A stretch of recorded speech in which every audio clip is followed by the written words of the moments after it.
ہمارا جو آج کا ٹاپک ہے وہ ہے براہ راست تبادلے کے نظام کی مشکلات۔ پچھلے لیکچر میں ہم نے یہ دیکھا تھا کہ براہ راست تبادلے کا نظام کیا ہوتا ہے۔ سمپل ورڈز میں ہم نے یہ دیکھا تھا کہ اشیاء کے بدلے میں جب اشیاء کو ایکسچینج کیا جائے گا تو وہ براہ راست تبادلے کا نظام کہلائے گا۔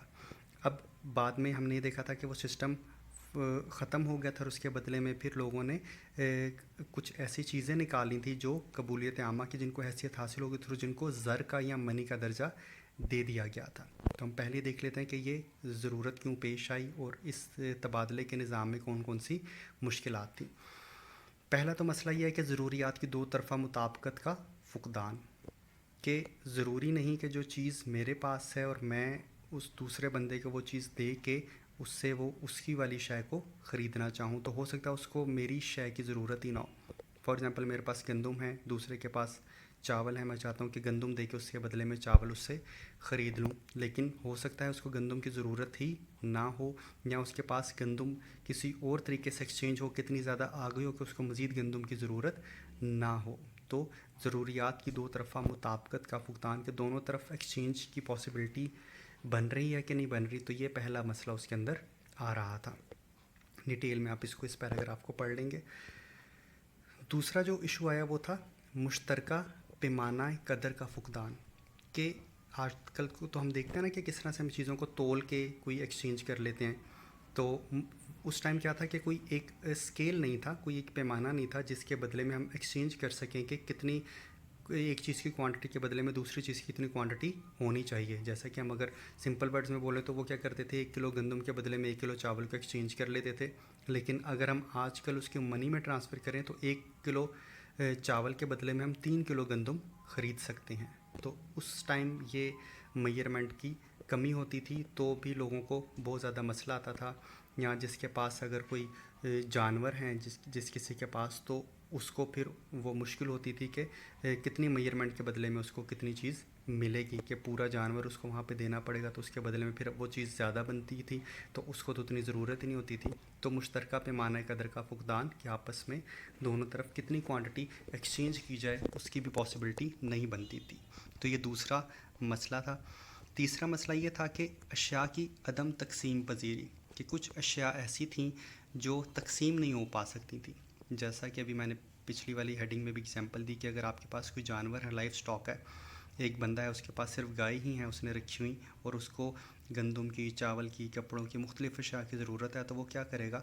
کہ اب اس نے جانور ایکسچینج کرنا ہے، تو وہ کیسے کرے گا؟ پاسبلٹی نہیں ہے اس کی کہ وہ کیا ایسے تو نہیں کرے گا کہ وہ اس کو ڈیوائڈ کر دے گا اور اس کا گوشت بنا کے سب لوگوں کو دینے کے بعد جو ہے اپنی ضروریات کو پورا کرے گا، کیونکہ اس ٹائم تو اس چیز کی نیڈ اس طرح سے نہیں ہوتی تھی، ان کو تو پوری کی پوری اگر گائے ایکسچینج کریں گے تو اس سے دوسرے بندے کو فائدہ ہو پائے گا۔ تو دوسرا جو ایشو آ رہا تھا، یہ تھرڈ ون اشیاء کی عدم تقسیم پذیری کا تھا، کہ کئی چیزیں ایسی تھیں جن کو ہم ڈیوائڈ نہیں کر پاتے تھے۔ جیسے آج کل ہم ڈیوریبل گڈز ہوتے ہیں، الیکٹرانکس آئٹمز ہیں، تو وہاں پہ بھی اس ٹائم میں جو بھی اشیاء ہوں گی، مشینیں ہوں گی، ان کی ڈویزیبلٹی پراپر نہیں ہو پاتی تھی، اور اگر کرتے بھی تھے تو سیکنڈ والی ہیڈنگ میں ہم نے دیکھا کہ وہ پھر میئرمنٹ اس کی پراپر نہیں ہو پاتی تھی۔ تو یہ تیسری جو تھی ڈیفیکلٹی یا مشکل تھی اس سسٹم کے اندر، جس کی وجہ سے سسٹم ختم ہو گیا۔ چوتھی جو اس کی وجہ تھی وہ تھا ذخیرہ قدر کا فقدان، lack of store of value, کہ آپ کسی بھی چیز کو، اگر آپ کے پاس کوئی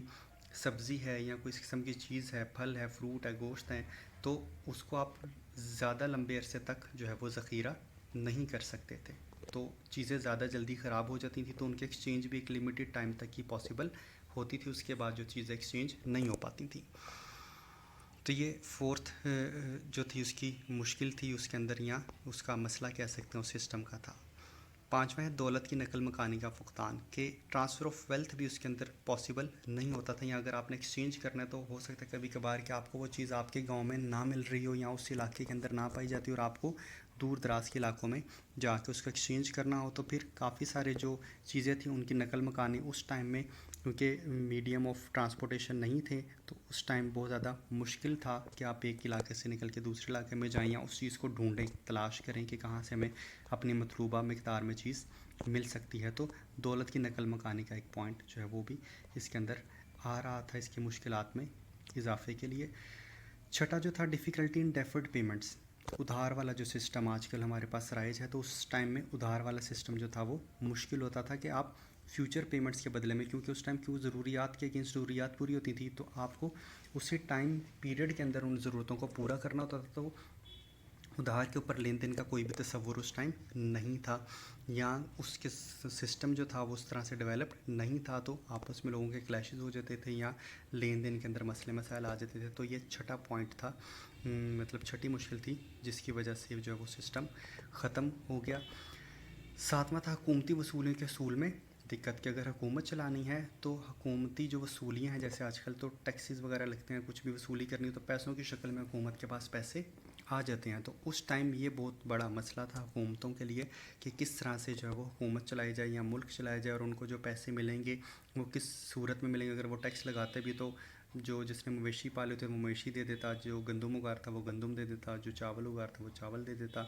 جو باقی سہولیات اپنی سروسز پرووائڈ کرتے تھے نائی موچی جو ہے وہ، تو کیا کرتے وہ ساری ساری ان کی وصولیاں پاسبل نہیں ہو پاتی تھیں حکومتوں کے لیے. تو یہ بھی ایک بڑا مسئلہ تھا حکومت چلانے کے لیے. تو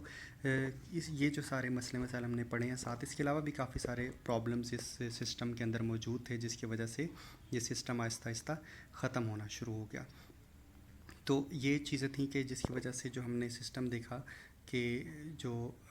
آپس میں ایکسچینج کرتے ہیں، جو چیزوں اشیاء کا لین دین ہوتا ہے، وہ ابھی بھی آج کل بھی پاسبل ہوتا ہے کچھ لمیٹڈ اسکیل کے اوپر، لیکن اب ایک بڑے پیمانے پر حکومتی سطح پر یہ سسٹم جو اب ختم ہو چکا ہوا ہے. اور اس کے بعد آہستہ آہستہ کیا ہم نے دیکھا کہ لوگوں نے کچھ ان سسٹم کی جو خامیاں تھیں اس کے اوپر قابو پانے کے لیے کوئی ایک کامن تھنگ یا کامن چیز جو ایک ویلیو رکھتی ہو لوگوں کے نظر میں، اس کی کوئی قدر و قیمت ہو، اس کو انہوں نے میڈیم آف ایکسچینج بنانا